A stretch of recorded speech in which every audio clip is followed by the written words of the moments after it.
You know what? Let me give you a good story about that. My first time playing with Doc, I was so much in awe. I never even touched him. I was like, I might as well start clapping. I'm like, damn, that was a nice move. Damn, that was a nice move. I mean, I don't even know if he had his career high against me and the Celtics, like 45 points. I don't know if I even touched the man the whole time. I'm so just like in awe. This is Dr. J. Yeah, those first few games, man. You grew up watching him with the Fro. We both watched a lot of ABA. I remember he and George McGinnis with the Nets. I just remember the Carolina Cougars going to some of those games and watching those guys, man. And, you know, the first time I got on the floor, I just watched the warm-ups.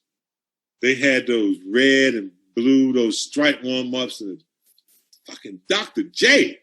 I was like, his hands. I was, my first year, man. I was like, I'm gonna have to guard him if I get in the game, man. I was like you. He get the ball the first time, I got taken out real quick.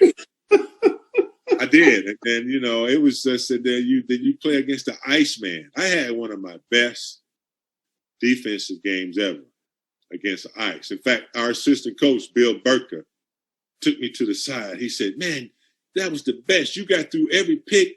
You had a hand in his face. You contested every shot. Everything you did. You got over all the picks." I said, "Coach, he had 47 points."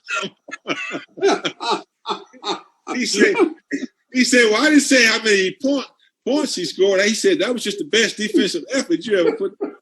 I said, "That was my best, boy." So, those guys, man. But yeah, being on the floor with guys you grew up with and you respected, you knew had numbers, put up big numbers was crazy. Guys like, Shelton, Lonnie Shelton, big Lonnie Shelton, Purvis Short. That was the one dude that I was afraid of because I didn't want to fight. I wanted to fight one time. That was it. Lonnie wanted to fight 3-4 times. Every time he saw, I don't want to fight that many times. So when he elbowed me one time, I told him, I said, "Lonnie, you elbow me, but I ain't going to fight you. But every motherfucker come through this damn lane, I'm knocking their ass out." Boom, I'm knocking them out. This dude, I'm hitting everybody. They carrying them off. He said, "I'll get you." I said, "I told you, every time you hit me, I'm hitting somebody else." And that's what I loved about the NBA at that time was the ability to talk noise. And to get in somebody's head. You tease me sometimes. We say, "Well, Cornbread used to talk." That was part of my game. Just talking to the guy and seeing if it was going to rattle him or not. See, Lonnie Shelton, I wasn't going to rattle him because I knew it might be some problems going on. I ain't want no problem. Well, I tell players today, you protected on the floor. But back in the day, players would meet you back in the corridor by the bus. You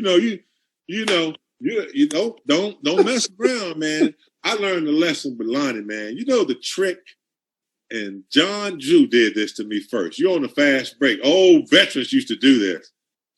The young kid take off, they grab your jersey. Grab you. Pull you back. Get on with it. I thought that was normal. I didn't know what the reaction was, what the counter was to it, till I grabbed Lonnie one time. I grabbed Lonnie's jersey. He reached back and almost knocked my ass out at the same time, simultaneously. He was running. I grabbed that jersey. I said, "Oh, that's how you do it." I learned a lesson, man. One of these young kids grabbed my jersey. I pop, popped him upside the head.